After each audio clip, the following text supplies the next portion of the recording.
What's your take on Chat GPT? Oh, yeah. So I love AI and I love ChatGPT.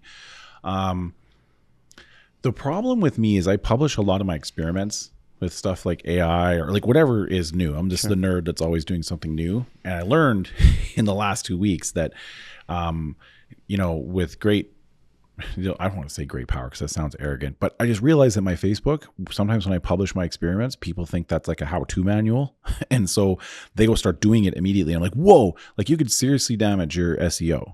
So like this is out there for all of you. Like, no, you can't just feed one sentence into chat GPT and expect for a perfect, SEO written blog to come out the other side. It's going to repeat words too much. It's not going to have good sentence structure. But the people who use these kinds of things, right, are going to be more effective than the people who don't. So ChatGPT is just an engine, right? But you have to have a car built around an engine. So I'll give you a good example. So there's a Chrome extension now, right, that you can use to when you look at an email and you see like, hey, I want to like let's say you send them a marketing email and you're like, hey, you should join the roofer school, would you like to talk about it? And they're like, oh, I don't have time to give this the attention that deserves, but I want to. You can like go into that email, use this Chrome extension to say, write a friendly email back letting them know I'd like to talk to them more but don't have time right now, and it'll write like a nice response, right? That's a weak example, but it basically allows you to give things the attention they deserve without necessarily putting in all the effort of just putting in the words. Because for me, I'm a fairly fast typer, but I know lots of people aren't, right? And that will actually help them give a dignified response because they're like more like, maybe typing with their thumbs or they're not that fast. And this allows them to do that. That's probably the most simple version of what there is. But I mean, there's also a thing using ChatGPT now that allows you to basically remember everything you've browsed.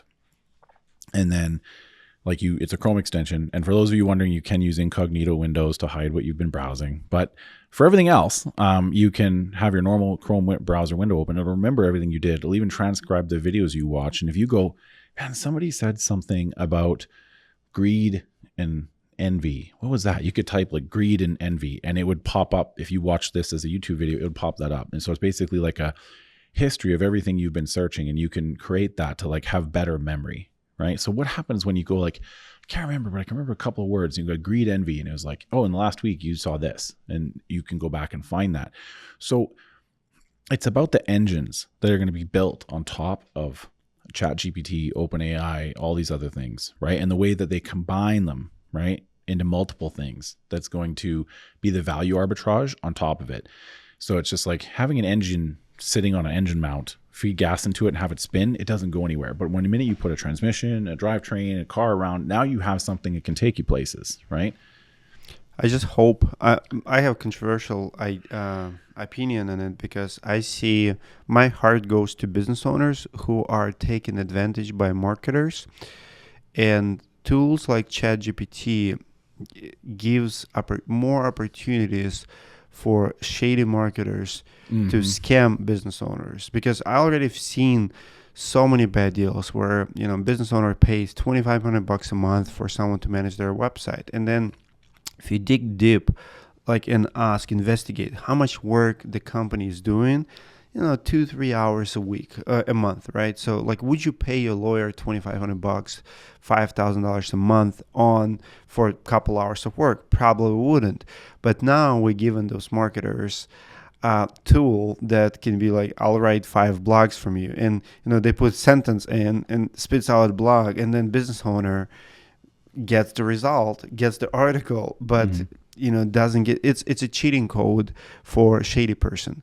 And I think business owners can learn something like ChatGPT and freaking fire the marketer. That's what I think should happen.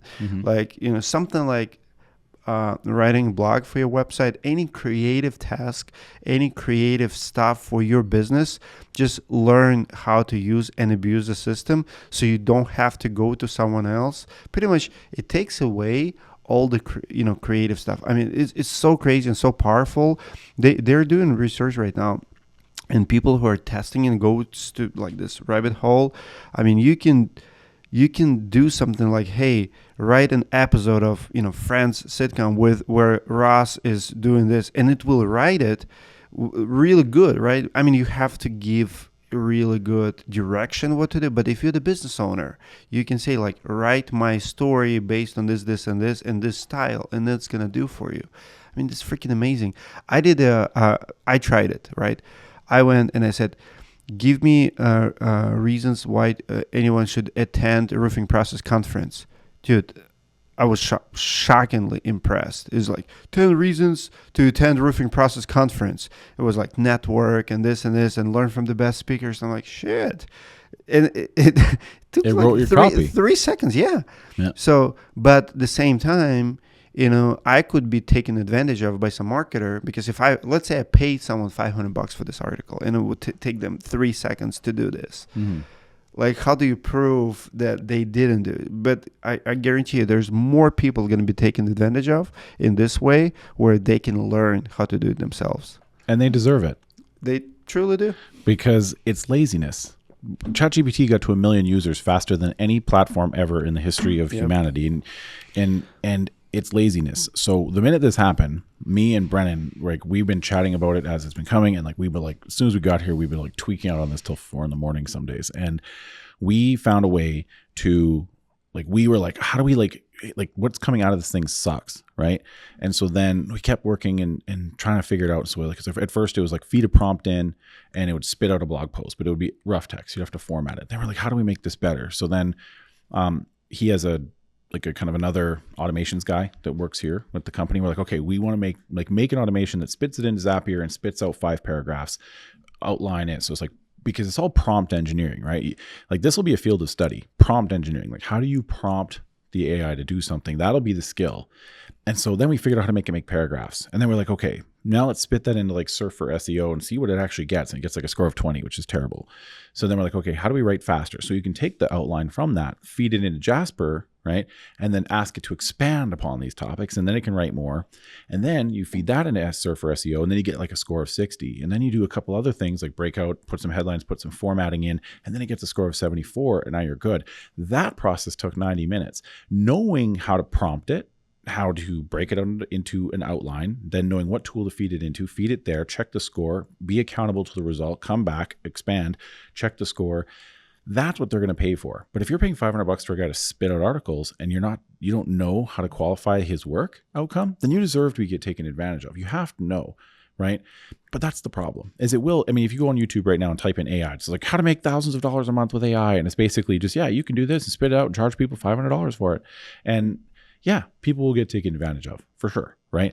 But it's not going to get them the intended outcome anyway. And those people who are scamming people, they'll be found out. They're not good business owners either. They're basically shady fly-by-night roofers that, surface nail shingles to a roof after a repair or after a rainstorm caused a leak. They'll just go up there and put, the wrong color shingle on and face nail it, They're the equivalent of that. They're like, oh, are you looking for SEO? I can solve your SEO problems. And then they'll come up there and face nail it by feeding one sentence into GPT, spitting out 5 paragraphs and do it. I'm watching this happen.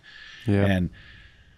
And I'm just like, if you're not going to take the time to invest in learning the thing, or you're not going to take the time to qualify someone who can be your guide, that's it. Then you deserve to get taken advantage of. You interview them just like you interview anyone else. Would you hire a roofer to put shingles on your roof, on your job, without interviewing, talking about his experience? Why are you giving someone a couple grand a month without investigating? Would you hire a lawyer or a doctor like that? But you're paying lawyers and doctors money for marketing to 18-year-old kid based on what?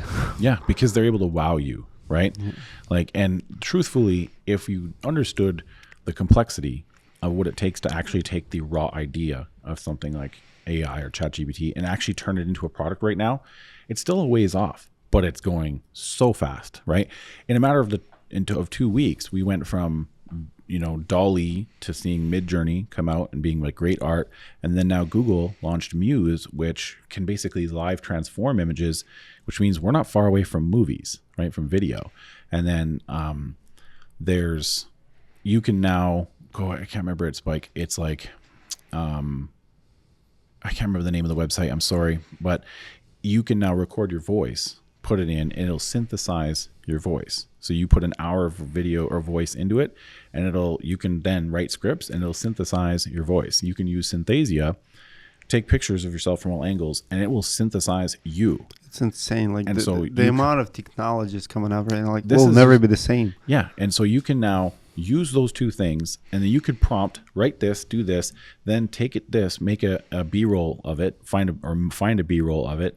Like, the world's going to be drastically different in 12 months, and most people just aren't prepared. And the roofing industry will be very, very slow to adopt this, right? The great thing and the worst thing about the roofing industry is that it takes forever for us to adopt anything.